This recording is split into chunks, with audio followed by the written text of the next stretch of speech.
Hello everyone, कैसे हो आप सब।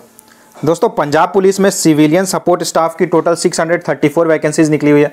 आइए जानते हैं अप्लाई करने की एलिजिबिलिटी क्राइटेरिया क्या है, एज लिमिट क्या है, सिलेक्शन प्रोसेस क्या है और अप्लाई करने का क्या प्रोसेस रहेगा।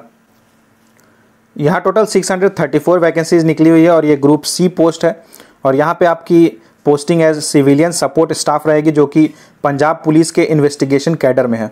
अगर यहाँ वैकेंसीज़ की बात करें तो लीगल ऑफिसर की टोटल 11 वैकेंसीज़ निकली है, असिस्टेंट लीगल ऑफिसर की टोटल 120 वैकेंसीज़ निकली है, फोरेंसिक्स ऑफिसर की 24 वैकेंसीज़ है, असिस्टेंट फोरेंसिक्स ऑफिसर की 150 वैकेंसी है, कंप्यूटर डिजिटल फोरेंसिक ऑफिसर की 13 वैकेंसी है, IT ऑफिसर की टोटल 21 वैकेंसी है, इंफॉर्मेशन टेक्नोलॉजी असिस्टेंट की 214 वैकेंसी है, फाइनेंशियल ऑफिसर के पोस्ट में 11 वैकेंसीज निकली है और असिस्टेंट फाइनेंशियल ऑफिसर के पोस्ट में टोटल 70 वैकेंसीज निकली है। तो यहाँ टोटल 634 वैकेंसीज निकली हुई है। अगर यहाँ सैलरी की बात करें तो legal officer, forensics officer, computer digital forensics officer और फाइनेंशियल ऑफिसर की बेसिक पे 29,200 रहेगी। Assistant legal officer, assistant forensic officer, information technology officer और असिस्टेंट फाइनेंशियल ऑफिसर की बेसिक पे 25,500 रहेगी और इंफॉर्मेशन टेक्नोलॉजी असिस्टेंट की बेसिक पे 19,900 रहेगी। अप्लाई करने की मिनिमम एज लिमिट 18 ईयर्स है एंड मैक्सिमम 37 ईयर्स है और अगर आप कैटेगरी में आते हो तो आपको according to government rules age में रिलैक्सेशन मिलेगा। एजुकेशनल क्वालिफिकेशन की बात करें तो लीगल ऑफिसर के पोस्ट के लिए बैचलर्स डिग्री रिक्वायर्ड है लॉ में, इसके साथ ही आपके पास 7 ईयर्स का एक्सपीरियंस होना चाहिए। असिस्टेंट लीगल ऑफिसर के लिए आपके पास बैचलर्स डिग्री होना चाहिए लॉ में, इसके साथ ही आपके पास मिनिमम 2 ईयर्स का एक्सपीरियंस होना चाहिए।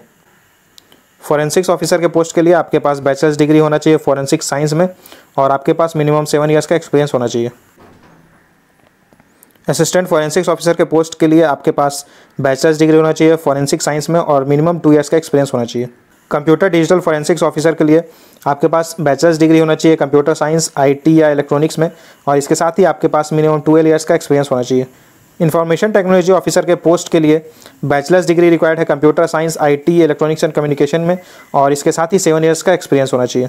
इंफॉर्मेशन टेक्नोलॉजी असिस्टेंट के पोस्ट के लिए आपके पास बैचलर्स डिग्री होना चाहिए कंप्यूटर साइंस, IT या इलेक्ट्रॉनिक्स एंड कम्युनिकेशन में एंड मिनिमम 2 ईयर्स का वर्क एक्सपीरियंस होना चाहिए। फाइनेंस ऑफिसर के पोस्ट के लिए कॉमर्स या फाइनेंस में बैचलर्स डिग्री रिक्वायर्ड है और मिनिमम 7 ईयर्स एक्सपीरियंस रहना चाहिए। असिस्टेंट फाइनेंशियल ऑफिसर के पोस्ट के लिए आपके पास कॉमर्स या फाइनेंस में बैचलर्स डिग्री होना चाहिए, इसके साथ ही आपके पास मिनिमम 2 ईयर्स का एक्सपीरियंस होना चाहिए। इसके साथ ही अगर आपको पंजाबी आती है, अगर आपने मैट्रिक में पंजाबी पढ़ा हुआ है तो ही आप यहाँ अप्लाई कर सकते हो।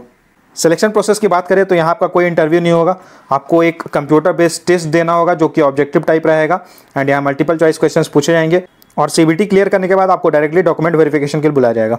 कंप्यूटर बेस्ड टेस्ट में टोटल 100 क्वेश्चंस पूछे जाएंगे और ये मल्टीपल चॉइस क्वेश्चंस रहेंगे एंड यहाँ पंजाबी एंड इंग्लिश आप किसी भी लैंग्वेज में चूज़ कर सकते हो, एग्जाम दे सकते हो और सिलेबस के लिए आप यहाँ चेक कर सकते हो। एप्लीकेशन फ़ीस की बात करें तो जनरल कैटेगरी के लिए 1500 रुपीज़ एप्लीकेशन फ़ी है। अगर आप एक सर्विसमैन हो तो आपको 700 रुपीज़ एप्लीकेशन फ़ी पे करना होगा। अगर आप SC ST या OBC कैटेगरी में आते हो पंजाब स्टेट के या फिर अगर आप EWS या PWD कैटेगरी में आते हो तो आपको 900 रुपीज़ एप्लीकेशन फ़ी पे करना होगा। इस नोटिफिकेशन की लिंक मैंने डिस्क्रिप्शन बॉक्स में डाली हुई तो आप वहाँ जाकर चेक कर सकते हो एंड अप्लाई कर सकते हो। इससे जुड़ा अगर आपका कोई भी सवाल हो तो आप मुझे कमेंट करके पूछ सकते हो और इसी तरह की गवर्नमेंट जॉब से रिलेटेड रेगुलर अपडेट्स पाने के लिए चैनल को सब्सक्राइब जरूर करें। Thank you.